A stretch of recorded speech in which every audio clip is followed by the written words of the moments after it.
Vous croisez souvent la route des sigles AMOA, MOA et de leurs cousins AMOE et MOE. Cela n'a rien de surprenant. Ce sont des termes très utilisés dès qu'on parle de gestion de projet. Vous avez une vague idée de ce qu'ils veulent dire, mais vous aimeriez être sûr de vos définitions.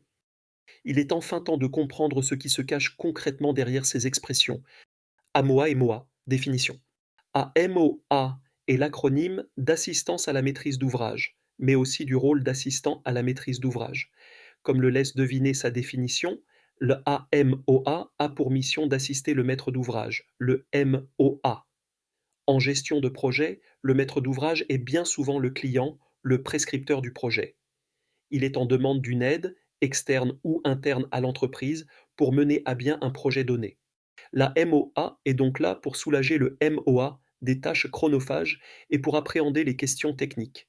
Pour cela, il met à disposition ses compétences en gestion de projet, ainsi que des outils d'analyse.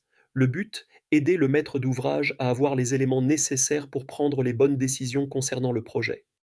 Si vous voulez traduire AMOA en anglais, vous pouvez utiliser les termes suivants: Project Owner Support, Project Sponsor Support ou bien Assistant to the Contracting Authority. Pour MOA en anglais, utilisez Project Owner, Project Contractor ou même Contracting Authority. AMOE et MOE, définition.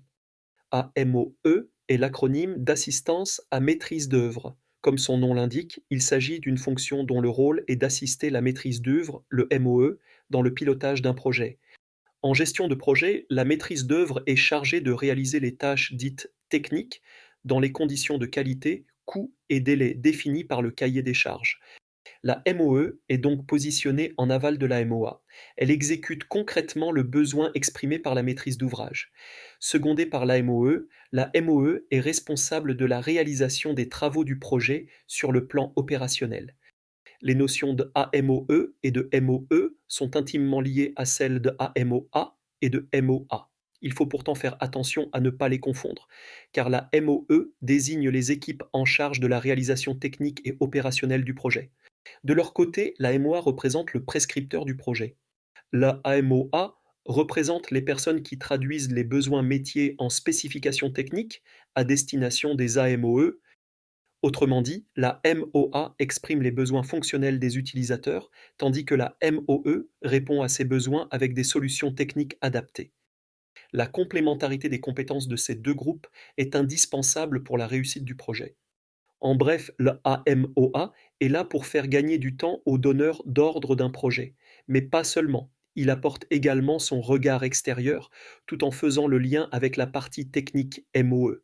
La gestion du projet n'en est alors que plus efficace, surtout quand on sait que les incompréhensions entre les profils techniciens et les utilisateurs finaux sont souvent la cause de l'échec d'un projet. Le client peut ainsi rester concentré sur son core business, tandis qu'il délègue la coordination des activités à un spécialiste de la gestion de projet. Par exemple, chez CustUp, notre domaine d'expertise est le CRM et la data client. Nous accompagnons sur le volet MOA, maîtrise d'ouvrage donc, nos clients dans la structuration, le déploiement et l'exploitation de leurs projets CRM et données clients. Contactez-nous si vous avez besoin d'aide sur ces sujets.